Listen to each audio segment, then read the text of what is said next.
कल्पना करा तुम्ही जमिनीपासून 2 लाख मैल लांब अंतराळात आहात आणि अचानक एक विस्फोट होतो. आता फक्त एकच प्रश्न आहे, सर्व अंतराळवीर सुरक्षित पृथ्वीवर परतणार का? जगाच्या इतिहासातील सर्वात यशस्वी असलेली अपयशी मोहीम. जेव्हा मृत्यू समोर होता तेव्हा सायन्सने मृत्यूला कसं हरवलं? चला पाहूया अपोलो 13 सत्य घटनेवर आधारित मूवीचा मराठी थरार. चित्रपटाची सुरुवात 20 जुलै 1969च्या दृश्याने होते. जगातील सर्व लोक नील आर्मस्ट्रॉंगला चंद्रावर पहिले पाऊल ठेवताना पाहत असतात. एका पार्टीत आपण जिम लॉवेलला पाहतो. तो आपल्या वाईफला सांगतो की तोही चंद्रावर जाणार आहे. जिम हा आधीच चंद्राभोवती प्रदक्षिणा घालून आलेला आहे, पण चंद्रावर चालण्याची संधी अजून काही त्याला भेटली नाही होती. सुरुवातीला जिमला अपोलो 14 साठी निवडले जाते, पण काही तांत्रिक कारणांमुळे त्याला आधीच म्हणजेच अपोलो 13ला मोहिमेसाठी बोलावले जाते. उड्डाणाच्या अवघ्या 2 दिवसाआधी नासाला समजते की मुख्य पायलट केन मेटिंगला गोवर होण्याची शक्यता आहे. त्यामुळे जिमला एक कठीण निर्णय घ्यावा लागतो. केनच्या जागी बॅकअप पायलट जॅक स्विगर्टला टीममध्ये सामील केले जाते. नासाने चंद्रावर अनेक मिशन पाठवले असल्यामुळे चंद्रावर जाणे ही आता सामान्य गोष्ट झाली होती. अपोलो 13ची सॅटर्न V रॉकेट अवकाशात झेपावते तेव्हा टीव्ही चॅनल त्यांचे थेट प्रक्षेपणही करत नाहीत. लोकांसाठी यात आता काही नवे उरले नाही. पण ही मोहीम नियमित वाटत असली तरी मानव इतिहासातील सर्वात मोठ्या बचाव कार्यांपैकी, ज्याला स्पेस रेस्क्यू म्हणतात, ती ठरणार होती. अपोलो 13 प्रक्षेपणानंतर 2 दिवस प्रवास अतिशय शांत आणि सामान्य असतो. अंतराळवीर जिम लोवेल, फ्रेड हॅस आणि जॅक स्विगर्ट हे पृथ्वीपासून 1000 मैल दूर जातात. लोक टीव्हीवर या मोहिमेकडे दुर्लक्ष करतात, कारण त्यांना वाटते की चंद्रावर जाणे आता सोपे झाले आहे. प्रवासाच्या 56व्या तासाला जेव्हा यान पृथ्वीपासून 3,20,000 किलोमीटर दूर असते, तेव्हा नासा कंट्रोल सेंटर जॅक स्विगर्टला ऑक्सिजन टँक ढवळायला सांगते. जॅकने एक बटन दाबताच एक भीषण विस्फोट होतो आणि सारे अंतराळयान हादरते. अलार्म वाजायला लागतात. याच वेळी जिम लॉवेलचा जगप्रसिद्ध रेडिओ संदेश पृथ्वीवर पोहोचतो. Houston, we have a problem. Houston, आम्हाला एक अडचण आली आहे.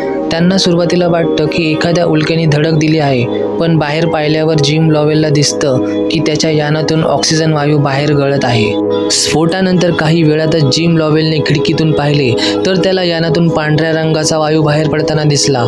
तो नासाला म्हणाला की we are venting something out into space. हा गळणारा वायू बाकी काही नसून त्यांच्या जगण्याचा मुख्य आधार ऑक्सिजन होता.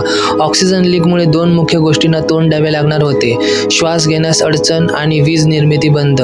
यानात वीज निर्मितीसाठी फ्युएल सेल्स वापरले जात होते, ज्यांना चालवण्यासाठी ऑक्सिजनची गरज असते. ऑक्सिजन संपल्यामुळे वीज तयार होणे बंद झाले आणि यान निकामी होऊ लागले. नासाला स्फोटाबद्दल समजले आणि कळाले की मुख्य यानातील ऑक्सिजन वाचवणे आता अशक्य आहे. तेव्हा नासाने अंतराळवीरांना ॲक्वेरियसवर शिफ्ट होण्यास सांगितले. हे लुनार मॉड्यूल फक्त 2 लोकांसाठी चंद्रावर उतरण्यासाठी बनवले होते, पण आता या तिघांनाही राहून पृथ्वीवर परतायचे होते.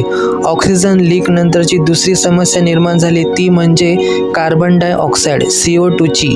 तिघेही जण एका लहान जागेत असल्याने त्यांनी सोडलेले CO2 तिथे साठून राहू लागले.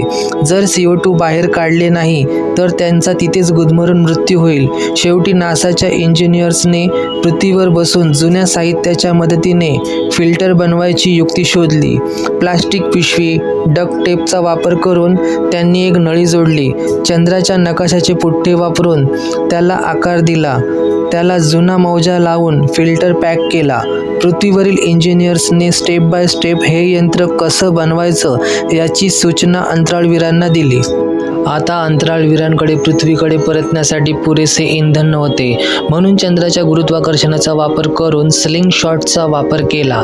ते चंद्राच्या इतक्या जवळून गेले की त्यांना चंद्राची जमीन स्पष्टपणे दिसली होती. जिम लॉवेलसाठी हा अनुभव खूप भावनिक क्षण होता.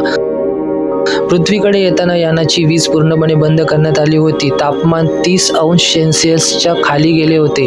यानात सगळीकडे पाणी साचले होते आणि तिन्ही अंतराळवीर थंडीने थरथर कापत होते. फ्रेड हॅसला किडनीचे इन्फेक्शन झाले होते आणि त्याला प्रचंड ताप भरला होता, तरीही त्याला तिथेच राहावे लागले. यान आता पृथ्वीच्या जवळ आले होते. पृथ्वीच्या वातावरणात प्रवेश करण्यापूर्वी अंतराळवीरांना त्यांचे छोटे यान ॲक्वेरियस सोडावे लागणार होते आणि पुन्हा मुख्य यानात ऑडिसीमध्ये जावे लागणार होते. हे यान अतिशय थंड झालेले असते. यान अतिशय थंड झालेले असल्यामुळे तिथे पॉवर नसल्यामुळे त्यांना बॅटरीच्या जीवावर सर्व यंत्रणा सुरू करावी लागते. स्फोटामुळे यानाच्या हीट शील्डला तडा गेला असण्याची भीती प्रत्येकाच्या मनात होती. जेव्हा यान हजारो मैल वेगाने पृथ्वीच्या वातावरणात शिरते तेव्हा घर्षणामुळे यानाबाहेरचे तापमान 2700 अंश सेल्सिअस पर्यंत पोहोचते. उष्णतेमुळे यानाच्या भोवती आयनाइज गॅसचे थर तयार होतात. त्यामुळे पृथ्वीशी असलेला रेडिओ संपर्क तुटतो. याला ब्लॅकआउट पिरियड असे म्हणतात. सामान्यतः हा संपर्क 3 मिनिटात परत येणे अपेक्षित असते.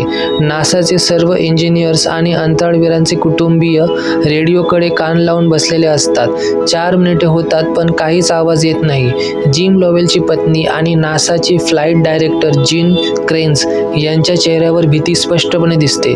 अखेर 4 मिनिटे आणि 27 सेकंदांनी रेडिओवर एक खरखर ऐकू येते आणि जिम लोवेलचा आवाज येतो. Houston, we are out at Odyssey. सर्वांच्या जीवात जीव येतो आणि नासाच्या कंट्रोल रूममध्ये आनंदाने टाळ्यांचा कडकडाट होतो. आकाशात पांढऱ्या काळ्या रंगाचे 3 पॅराशूट उघडलेले दिसतात. 17 एप्रिल 1970 रोजी अपोलो 13 पॅसिफिक महासागरात सुरक्षितपणे उतरते.